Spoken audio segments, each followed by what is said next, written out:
क्योंकि आप कहोगे कि नहीं मैं बिल्कुल ठीक हूँ, कई बार आप कहोगे कि नहीं मुझे सारी चीजें सही हैं लेकिन मैं अंदर से ठीक नहीं हूँ।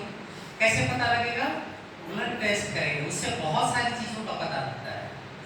तो इसी प्रकार से ब्लड तो और भी स्थूल चीज है, सूक्ष्म चीज क्या है? आत्मा और उसका स्वभाव संस्कार।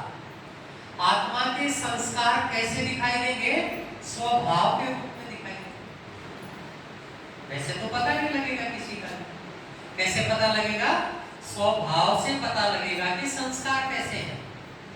और जैसे ही हम किसी के साथ व्यवहार में आएंगे तो स्वभाव का पता लगेगा। सारी चीजें एक दूसरे के साथ जुड़ी हुई है।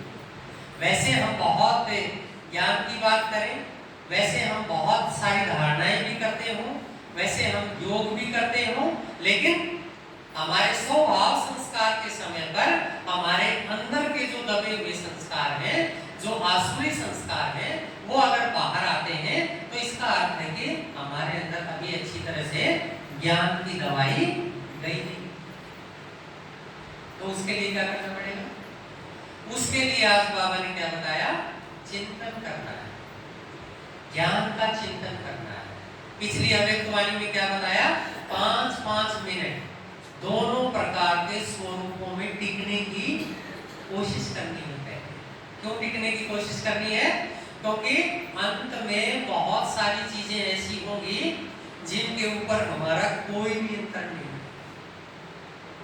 और अगर आपकी स्थिति टिकने की नहीं होगी तो उस समय पर आप शांत नहीं रह पाओगे। उस सीन को देख के, उस सीन के आकर्षण में या उस सीन के प्रभाव में, दो ही कारण, या तो आकर्षण है या प्रभाव है, दोनों ही तरह से आप उसके अंदर फंस जाएंगे। बाप के साथ जुड़कर, साक्षी होकर, बाप से कंबाइंड होकर उस सीन को देख नहीं पाए।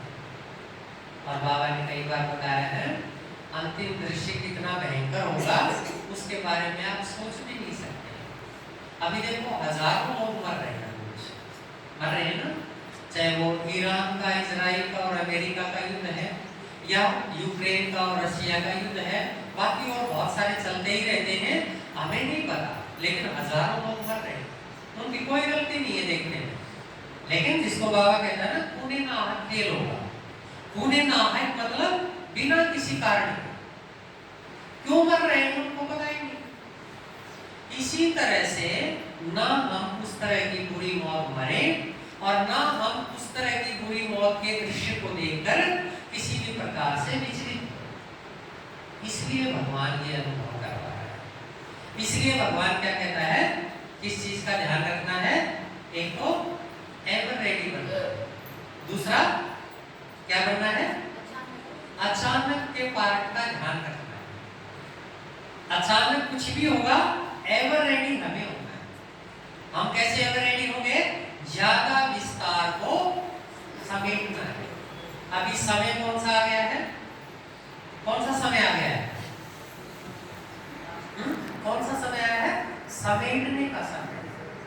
अष्ट शक्तियों में एक शक्ति है ना, कौन सी? समेटने की शक्ति। तो क्या समेटना है? क्या समेटेंगे? जो जरूरी चीज है ज्ञान के अनुसार वो करें, बाकी विस्तार नहीं करेंगे। बाहर कोई भी आया है उसी से पूछे तुम कहां से आए हो, क्या करना है, तुम्हारा सूट कैसा है, तुम्हारी चुन्नी कैसी है, तुम्हारे रिश्तेदार कैसे हैं, तुम्हारे साथ वो आती थी वो नहीं आ रही आजकल। अपने आप को देखना है कि मुझे इन सब चीजों की क्या जरूरत है।